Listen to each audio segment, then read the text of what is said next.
As we started out to develop Rico for the second time, we wanted to keep the over-the-top style moves that we already had in the first game. It's a bit crazy, it's a bit unrealistic, but it's really fun and it looks very cool. Just Cause 2 it's not realistic. We don't want it to be realistic. It's more like the laws of physics on drugs. Really, really, really fast-paced action. You're using stunts to get around quickly, using stunts in combat pretty much all the time. You can jump from vehicle to vehicle, you can climb around on the vehicles, you can steal one of the vehicles, drive alongside one of the other chasing vehicles, jump up to the roof, shoot their tire off.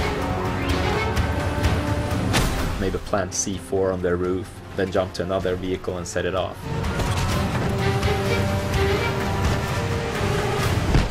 And it's integrated with the combat system, so while you're climbing around on the vehicles, you can at the same time fire your weapons at your enemies. And of course you can use more creative ways as well. You can use the grappling hook, maybe tethering one of the guards inside the vehicle to its own vehicle, and so it gets dragged along behind the vehicle.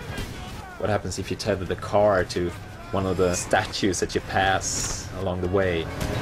I'm losing control! They've got me! I'm going down! In total there are over 100 different vehicles in the game, and each of those have different handling characteristics. They're suited for different situations and different ground materials. Let's say you're driving a sports car, that's not going to be good for crossing the desert, or it's not going to be easy to drive if you end up off-road. So if you want to cross the desert, you probably want an off-road vehicle. If you're driving on grass, you will feel one way. If you're driving on ice in the Arctic region, you will skid about rather much.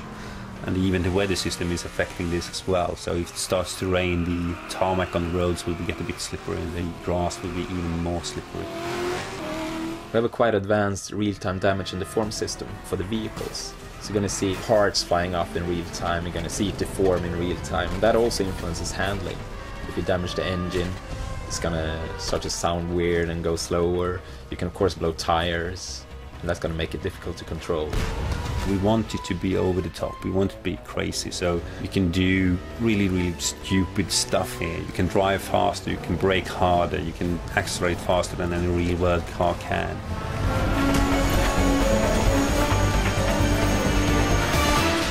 You know, Rico is a stunt junkie. That's what he does, and that's what he does best.